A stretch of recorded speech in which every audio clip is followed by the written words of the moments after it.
La microbiota, también llamada flora intestinal, es el conjunto de microorganismos que viven en un ecosistema. Si estamos hablando de la microbiota intestinal, nos vamos a basar exclusivamente.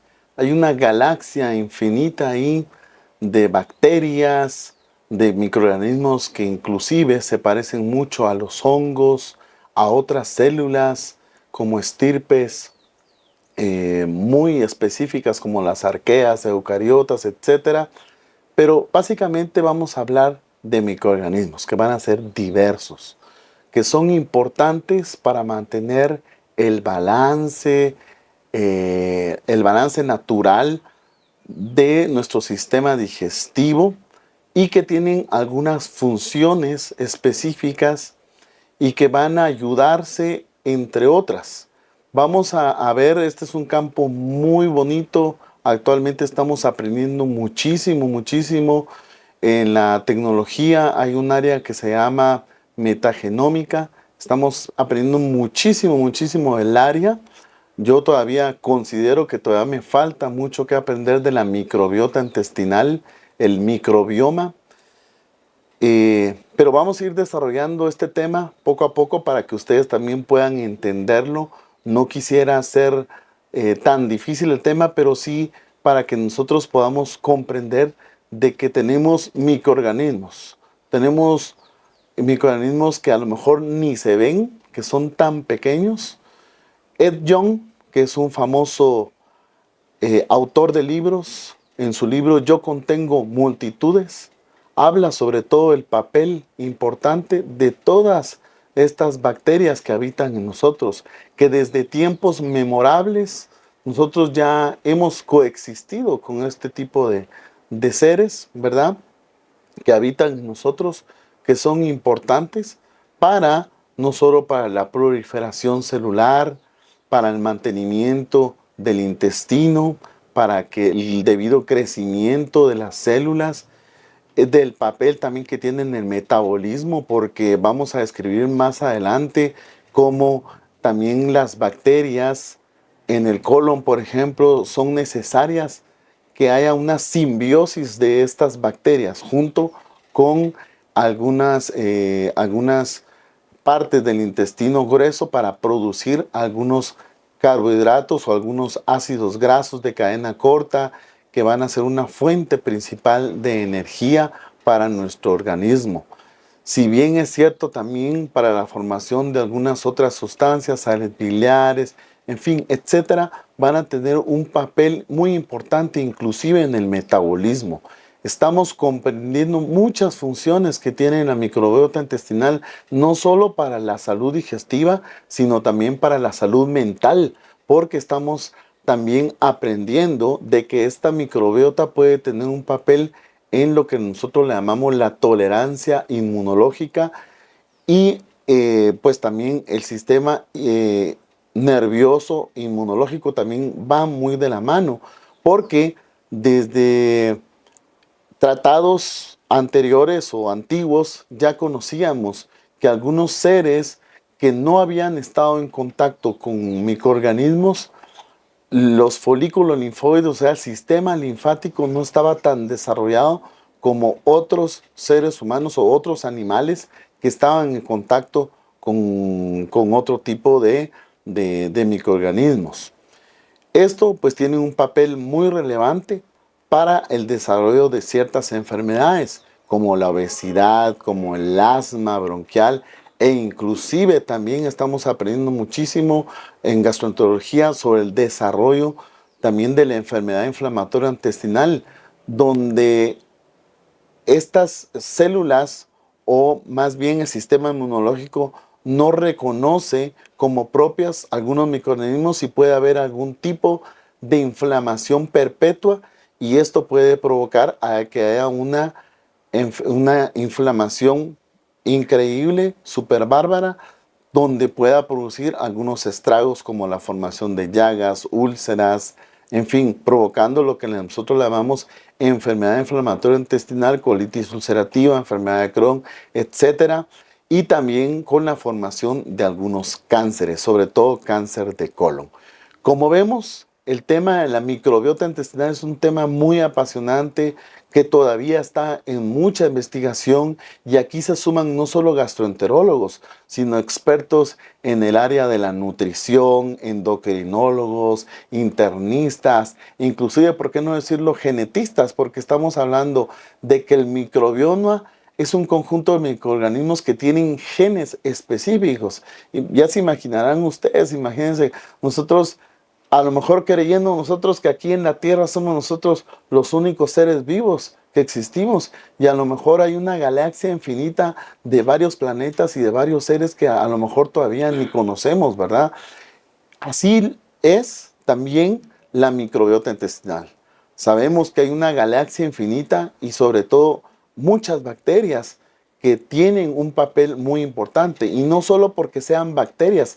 Recuerden ustedes que el Tratado de Koch y Louis Pasteur, ellos certificaron que habían algunas enfermedades que al ingerirlas podían producir ciertas enfermedades. Por ejemplo, como algunos microorganismos o algunas bacterias que al dejarlas mucho tiempo, por ejemplo la leche, al dejarla mucho tiempo, acumulaban algunas bacterias, algunos estafilococos, y vieron que el consumo de esa leche que se dejaba reposada por más de 6, 8 horas podía provocar enfermedades. También del anthrax, por ejemplo, cuando empezaron a investigar de que una bacteria podía matar a muchos animalitos, entonces empezaron a hacer varios estudios, ¿verdad? Desde Koch y Louis Pasteur ya empezaban a ver un agente o una relación de enfermedad con las bacterias. Sin embargo, actualmente estamos viendo que hay bacterias que no son patógenas, ¿verdad?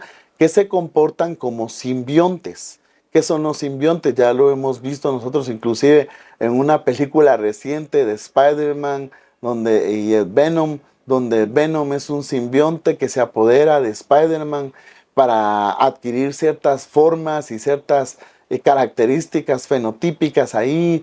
En fin, entonces también hay algunos microorganismos que son simbiontes que conviven juntos para, que son mutualistas, que digamos que se ayudan entre sí para adquirir ciertas propiedades y ciertas características.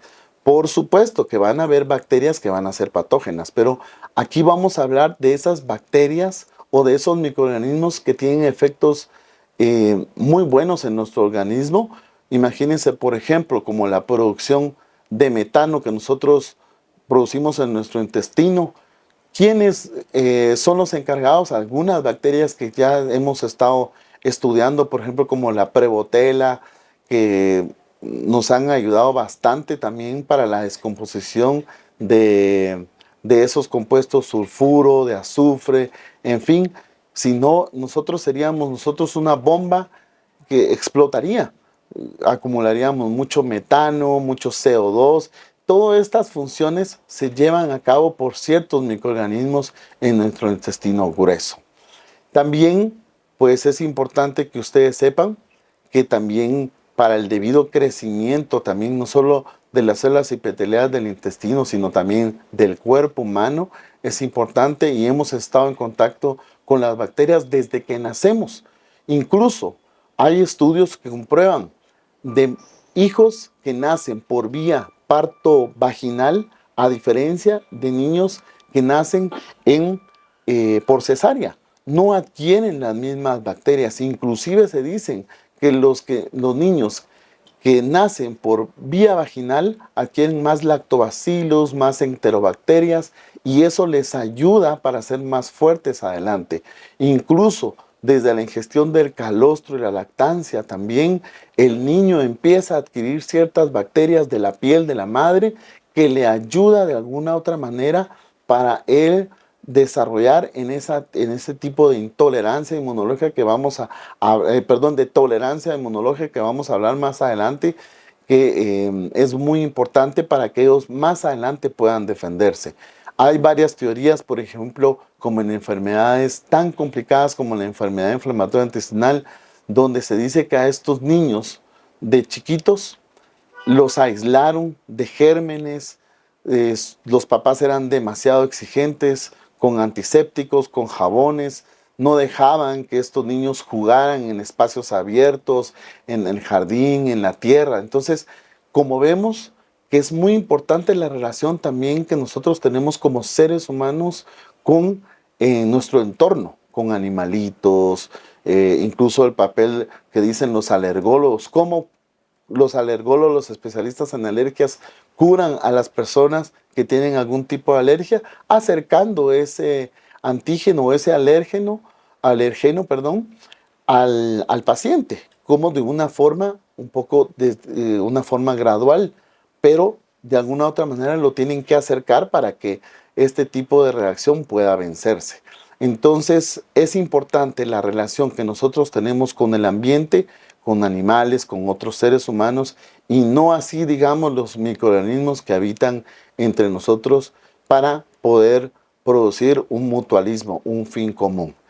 Y no digamos de algunas bacterias que son simbiontes, pero de alguna otra manera que tienen un fin, pero patógeno, que ya serían los parásitos. Y aquí ya incluiríamos a ciertas bacterias, ciertos protozoarios, amebas, en fin, etcétera. Pero vamos a ir desarrollando este tema muy interesante. Soy el doctor Fabricio Alvarado, para servirles, gastroenterólogo, especialista en gastroenterología. El mejor test para evaluar la microbiota intestinal en nuestro cuerpo realmente no existe. No hay un test. A uno le encantaría, como gastroenterólogo, hacer algún tipo de test para evaluar los genes, pero serían estudios muy caros, muy carísimos, y realmente no hay una prueba específica para valorar la microbiota intestinal. Desde examen de heces normales, digamos, desde examen de heces sencillos, podemos nosotros tener una pauta.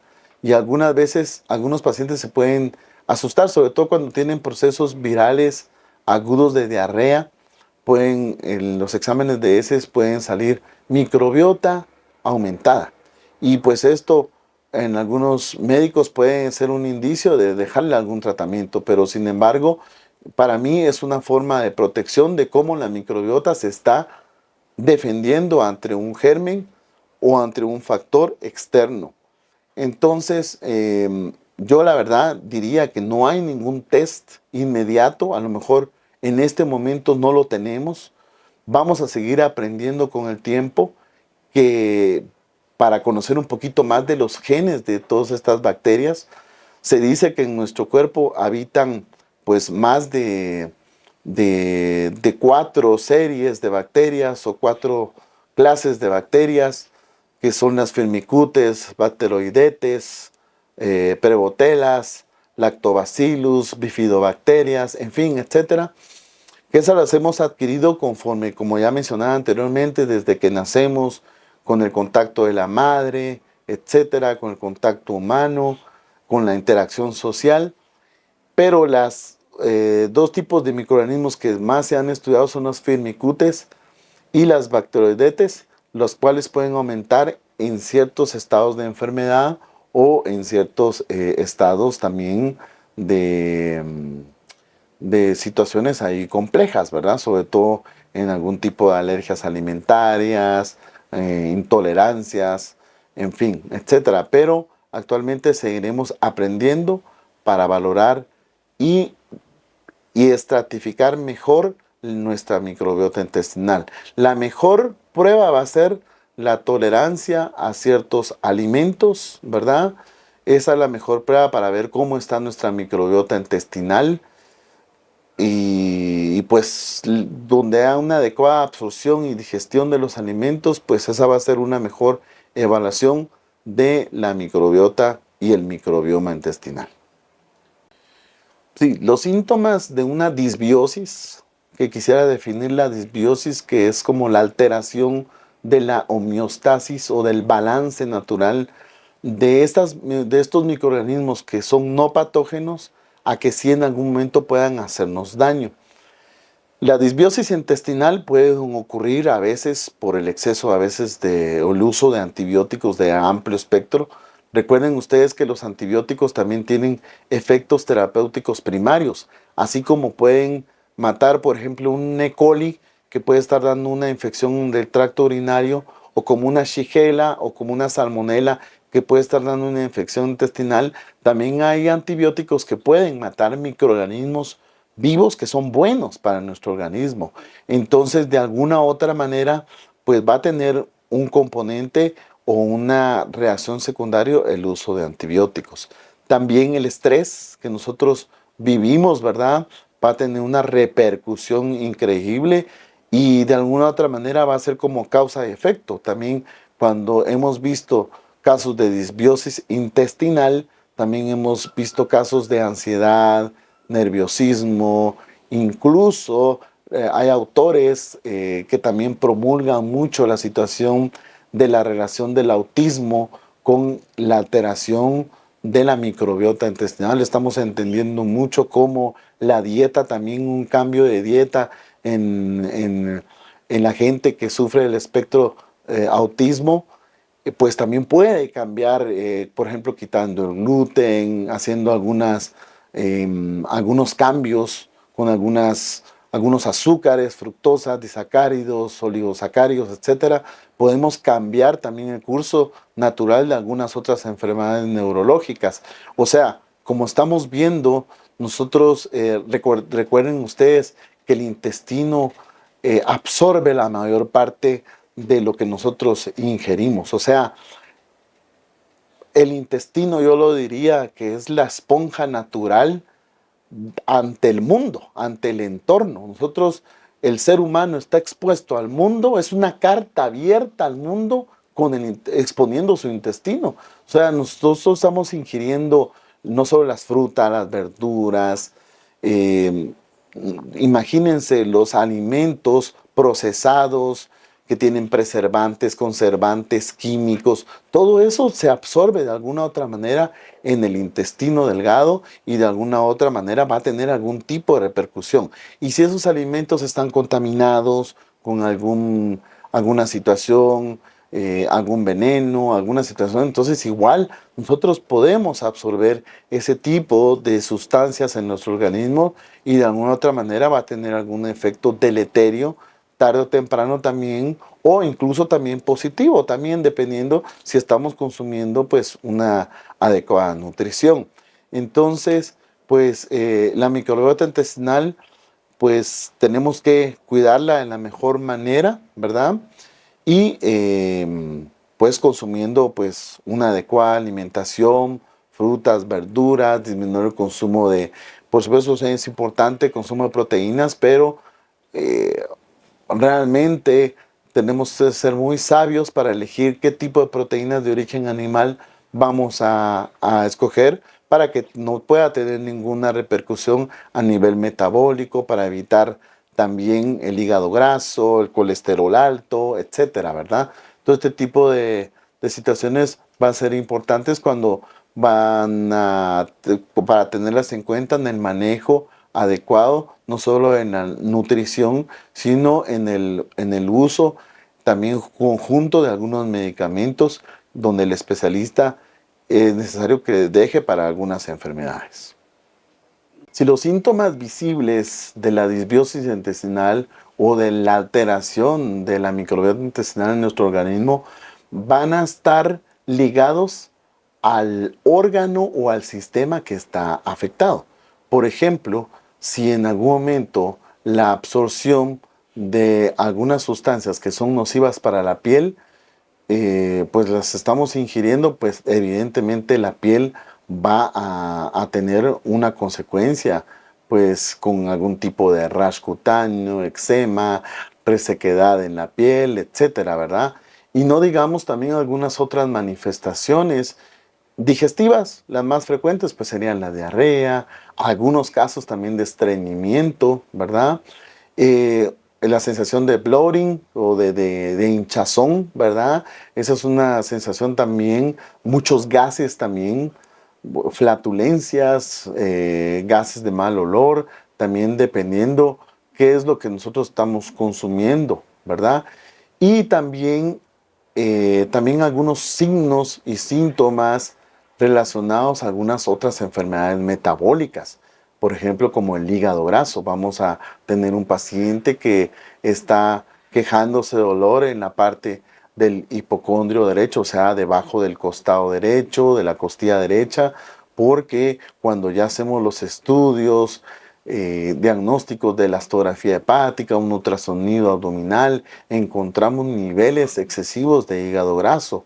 Y no digamos también a trastornos asociados también al síndrome metabólico, donde también puede haber algún tipo de afectación en la microbiota intestinal, como el acné, por ejemplo, en mujeres que sufren de síndrome ovario poliquístico, relacionado también al síndrome metabólico y a la resistencia a la insulina. En fin, como podemos ver, los signos y los síntomas de la alteración de la microbiota intestinal o la disbiosis intestinal van a ser desde digestivos hasta en la piel, en el hígado, inclusive también en el riñón o meramente neurológicos también, ¿verdad? Van a haber algunas repercusiones. La ansiedad y el estrés es una de las causas más frecuentes también de la alteración de la microbiota intestinal. No es raro encontrar en la gente que no consume verduras, frutas, legumbres, etcétera, que no consume una dieta saludable, que padezca en muchos trastornos de ansiedad, ¿verdad? Y más si consume, por ejemplo, gaseosas, colas, alto consumo de azúcares, refinados, etcétera. Muchos conservantes, preservantes, imagínense, son muchos químicos, es una carga realmente muy pesada al cuerpo de estos pacientes, ¿verdad? Las manifestaciones van a estar específicas al órgano dañado. Si el estrés está afectando de una forma agresiva, diría yo, el sistema gastrointestinal. Recordemos ustedes que tenemos nosotros el gran segundo cerebro. ¿Cuál es ese segundo cerebro? El gran eje cerebro gastrointestinal. Está controlado por un nervio vago, es el 10º par craneal, y por algunas sustancias específicas. Pero hay dos sustancias que sí nos ayudan bastante en algunas funciones de la motilidad gastrointestinal, como la serotonina y la dopamina. Algunas de estas hormonas se han relacionado con las hormonas de la felicidad, del placer, en fin, ¿verdad?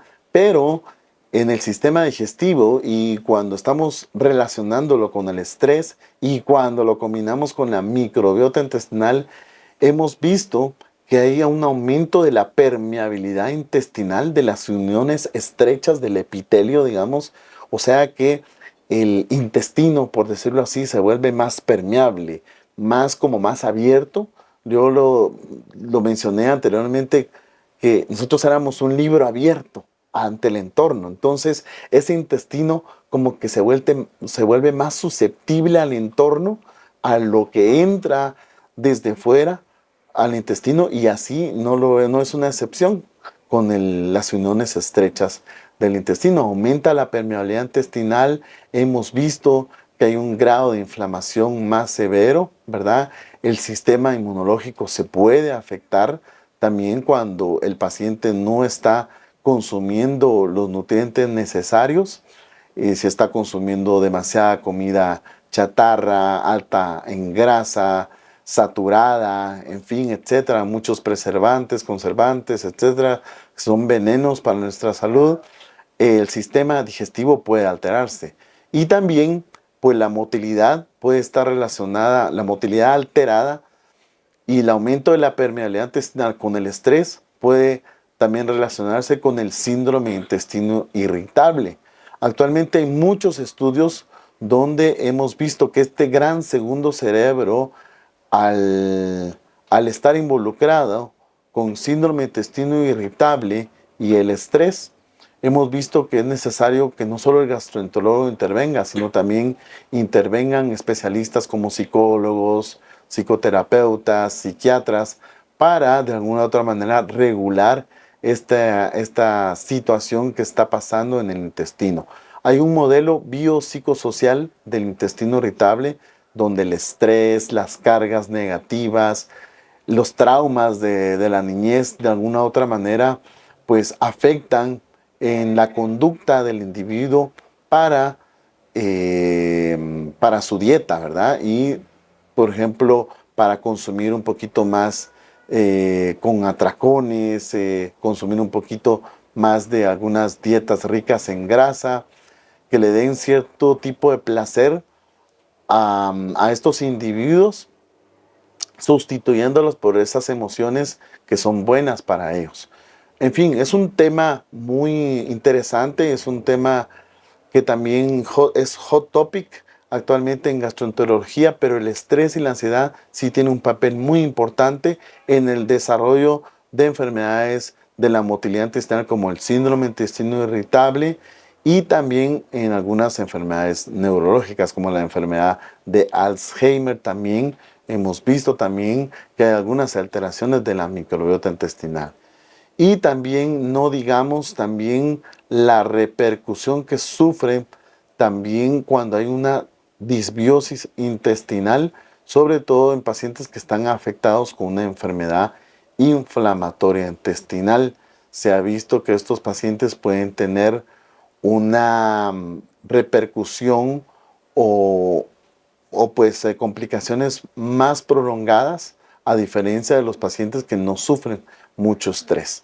Entonces sí es una parte muy importante que vamos a seguir investigando, seguiremos aprendiendo sobre la microbiota intestinal y el estrés y cómo regular el estrés en nuestro cuerpo para también ser como una parte primordial del tratamiento en los trastornos de la motilidad gastrointestinal. ¿Cuánto tarda la microbiota intestinal para regenerarse, por decirlo así? Pongamos el caso anecdótico de un paciente que ha consumido antibióticos de amplio espectro por más de 14, 21 días, por ejemplo, para un caso de una sinusitis, por ejemplo. Estos pacientes pueden tener repercusiones en su microbiota intestinal y los estudios recomiendan por lo menos dar probióticos, ¿verdad? Hay algunos consejos donde nos dicen utilizar por lo menos unas 8 semanas de probióticos para que la flora intestinal pueda regenerarse de nuevo, ¿verdad?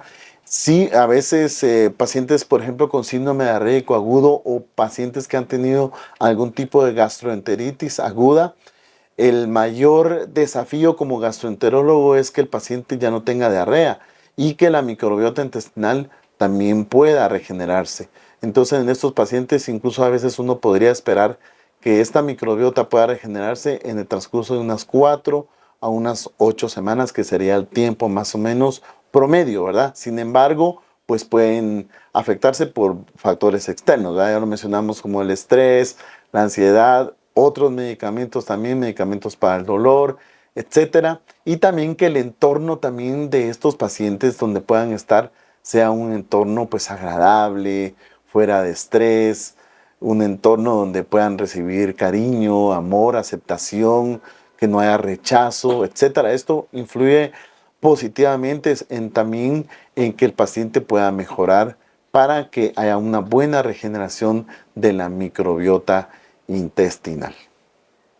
Sí, los pacientes que, como dice usted, que han perdido la flora intestinal, evidentemente van a tener pues manifestaciones. Realmente, como les decía al principio, no hay un test como para decir, está afectada la microbiota intestinal, pero lógicamente van a haber manifestaciones de la disbiosis, ya lo mencionábamos, la diarrea, pues va a haber algún tipo de alteración en la hidratación de los pacientes, manifestaciones en la piel, resequedad de la piel, algún tipo de eczema, algunas pruebas en el funcionamiento hepático, algunas pruebas también en los lípidos.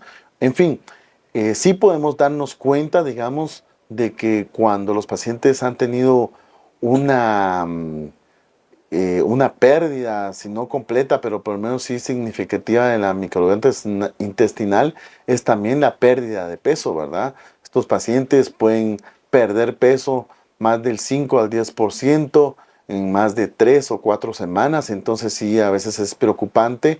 A veces tenemos que utilizar algún coadyuvante para poder darles un aporte, para que no solo aparte de los probióticos, sino tenemos que también contar con el apoyo de alguna nutricionista, nutrióloga.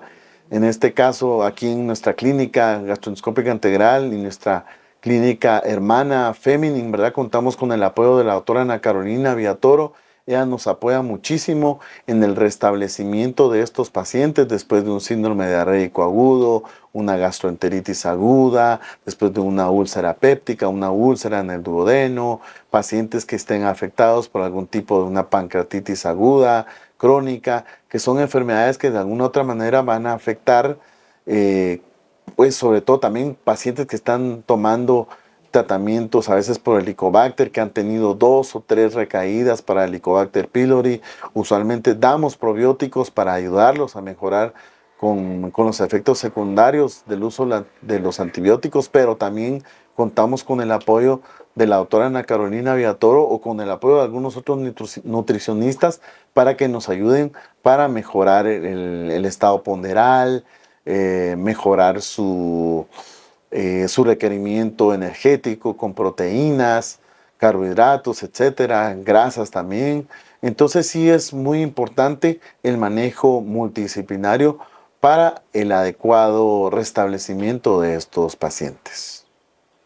Bueno, como consejos generales, lo ideal es que no se automedique.